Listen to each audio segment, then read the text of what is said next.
فرحنا إن نقول سوق البشير شركة طلمدية بالوين تبهوا على قبل تشان سي أيوجا شركة سواشرنا بعدين واحد كلو لقيت تبكي بهوا على بعد تو قعدت شنايا أيوجا قعدت شنايا ولا صاب كسول ولا ولا يعني وكوكيلا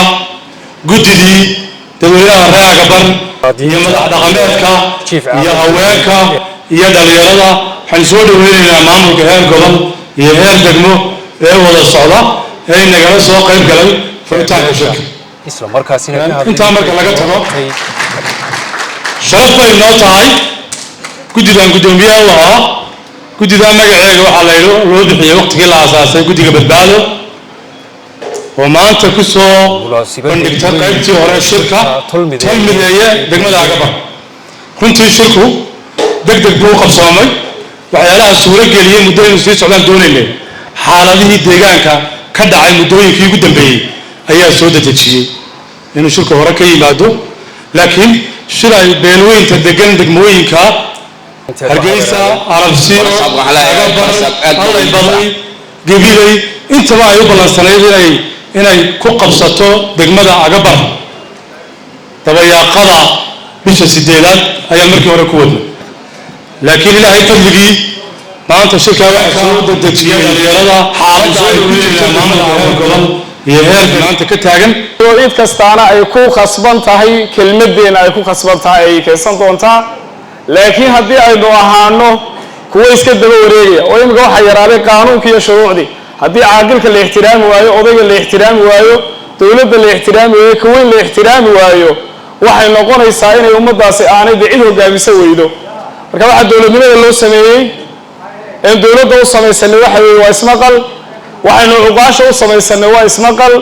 waxaynu dadka waaweyn isku horgelinay waa ismaqal marka waxaynu ogaanaa halkaasi ha ka dhashay insha Allah waxaynu ku faraxno oo magaalada Agabar sanadkii bisha 7 ba ahayd markaan imid waxaan ka jeediyay kelmad wayna duuban tahay kelmadaas waxa ay meeshan meel lamid ma jirto waxa yaala khayraad dhamaantii waxaynu ognahay beerihii baa jira xoolihii baa jira biyihii baa dhow waxaan kaga hadlaynaa shirkan dhaqankii reerka toosintii iyo isku tanaasulkiisa iyo midayntii reerka hawl kale oo siyaasadeed oo shirkan ku jirta ma jirto sida Cismaan sheegay waxaan ilaahay ka rajaynaynaa in midayn dhammaystiran mid dawladeed iyo mid shacibba mideeye dhammaystiran inuu ilaahay inooga dhigo shirka assalaamu calaykum waraxmatullahi taliyaha qaybta isku duwayaasha dhammaantood baan ku soo dhaweynaa shirkan balaaran ee baabaraadin ay ka tashiga soo dhawaada waxa weeye shirkan shir siyaasaysan maaha waa shir dinta baabaraadin laga hadlayo waa shir beeshu ay dinteeda ka hadlayso waxaan leenahay sida wanaagsan ee sharafta leh ee qaayaha iyo qiimaha leh ee uga soo qayb gasheen waan idin mahadnaqaynaa waxayna noqon doontaa haddii alla yiraahdo in danta baabaraadin halkan laga hadlo intii ay gaarayso waxa kaloo mahad leh cid soo handaafisay arinta halka maanta lagu yimid ee tolka isku keentay ee maal iyo mala iyo maskaxba ku bixisay alxamdulillah taala war ku mahadayna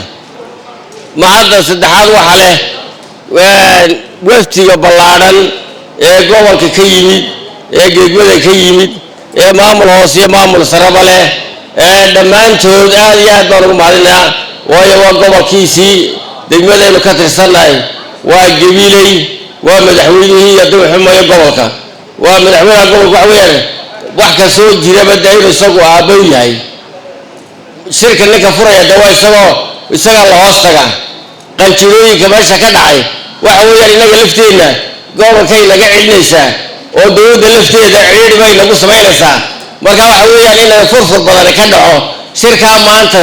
kii lagu midoobayay xitaa gobolka laftiisa ku midoobay noqonaya oo madaxweynaha laftiisa raalliha naga aado wali waxa laga yaabaa meel wax ka dhacaan inay qaniyadu badata laga yaabaa oo qanjirada iska dhacaysaa magaca halkaa ku qoran tolmideeye guddidii soo baadiinaysay muddada badan ee soo gaadhsiisay halkan ee uu barasaabkeennii hore mawlid maxamed uu hogaaminayey iyo tiimkii la shaqaynayey iyadana aad baan u salaamaya waxaa kaloo iyaguna mahadle inta ilaahay ka sokaysa martida kale ka soo qayb gashay halkan ee rag iyo dumarba leh agaba iyo deegaanka dhammaanba aad baan iyagana u salaamaya horta mid waan idinku bishaaranayaayo guddigii hadday tahay waftiga gobolka hadday tahay ree agabar kullay markaad golo la tegaayo arrinaan dibadda lagu sii dhammayn oo aan la gorfayn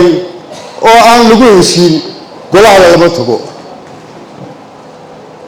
shirkeenna tolmi weeye ilaahay loo aqbalo kii lagu midoobo allah inaga dhigo kii gacmaha la isku qabsado allah inaga dhigo bishaarana idiin sheegaya waxa weeyaan wixii aan gudabada ku soo dhamaynay ee aan guriga la iman